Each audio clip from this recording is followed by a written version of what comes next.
Halo Indonesia, salam NKRI, salam Nusantara. Ada banyak tes yang ketat untuk bisa menjadi aparat kepolisian.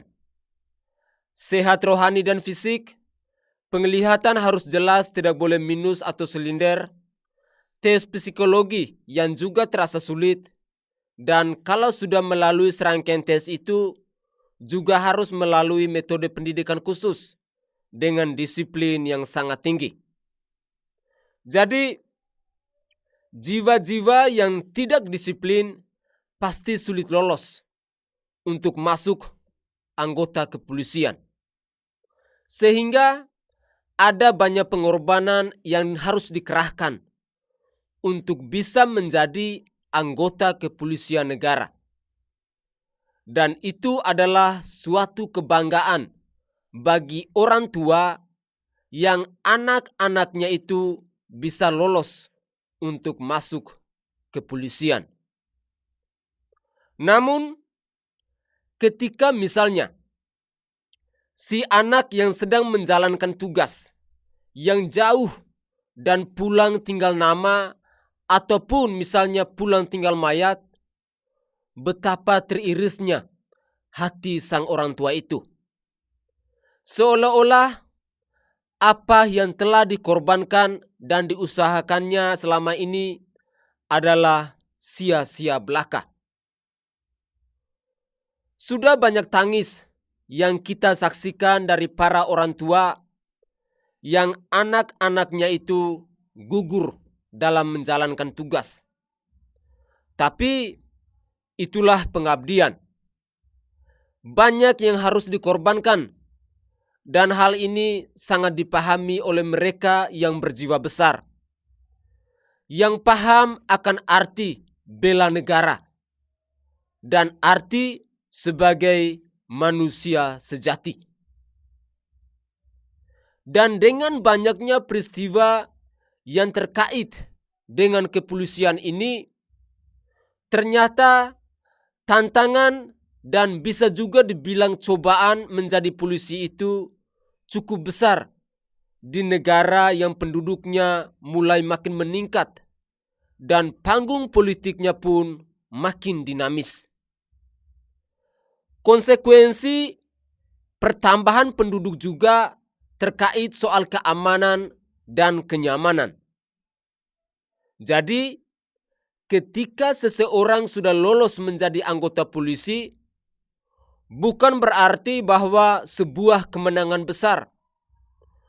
Akan tetapi justru disitulah mulai akan menghadapi rintangan-rintangan besar dan sangat nyata dihadapi.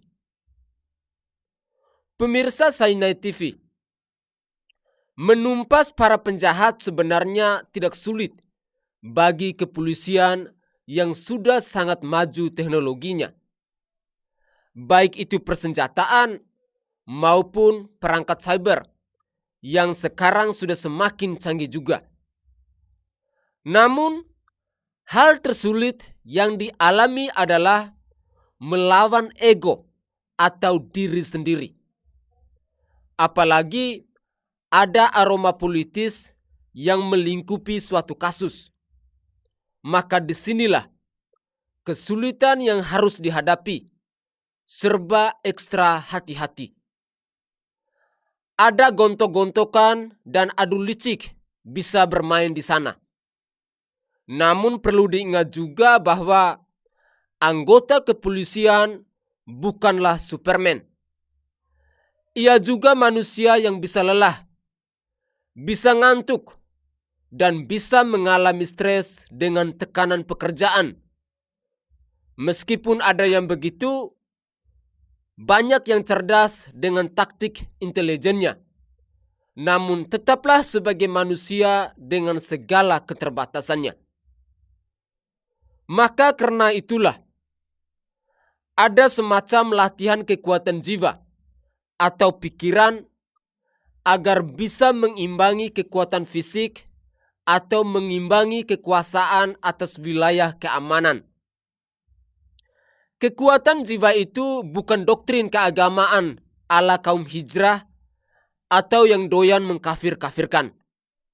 Tetapi semacam kolaborasi antara akal pikiran dan perasaan, ataupun dengan kata lain yang sering kita dengar adalah insting. Lagi-lagi semuanya ini tidak mudah memang. Tetapi semua orang harus bisa belajar dari sebuah kesalahan.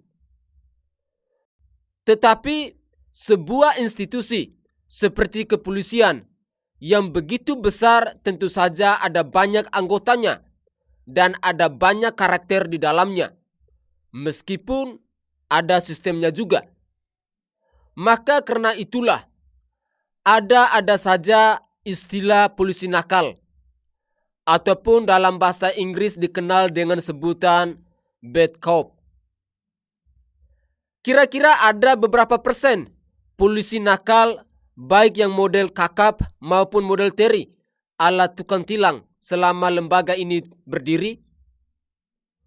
Mungkin bisa ditelusuri berbagai kasus per kasus. Namun, bagaimanapun, kepolisian adalah milik masyarakat, maka harus kokoh berdiri dan mengayomi dan berusaha sepresisi mungkin dalam menyelesaikan kasus-kasus. Sahabat Sainai TV, seperti misalnya kasus baku tembak sesama anggota kepolisian. Ini tentu sangat disayangkan. Kenapa hal ini bisa terjadi? Dan yang paling disayangkan lagi adalah kenapa kabar yang beredar tidak begitu jelas. Masyarakat Indonesia seperti dibuat mempersepsi sendiri-sendiri. Banyak yang menilai bahwa kabar yang telah disampaikan penuh kejanggalan. Masyarakat pun penasaran, seolah-olah sedang menanti kelanjutan sinetron yang semakin mendebarkan. Bahkan kasus ini terjadi di hari Jumat. Coba kita bayangkan. Namun baru diumumkan di hari Senin. Dan itu pun dikabarkan setelah keluarga Brigadir J buka suara. Era informasi yang tampaknya sulit menyembunyikan banyak hal, berbeda halnya jika ada kasus terjadi di zaman Orde Baru dulu. Ini bahkan sampai sekarang sulit sekali untuk diungkap. Tapi sekarang sudah sangat berbeda.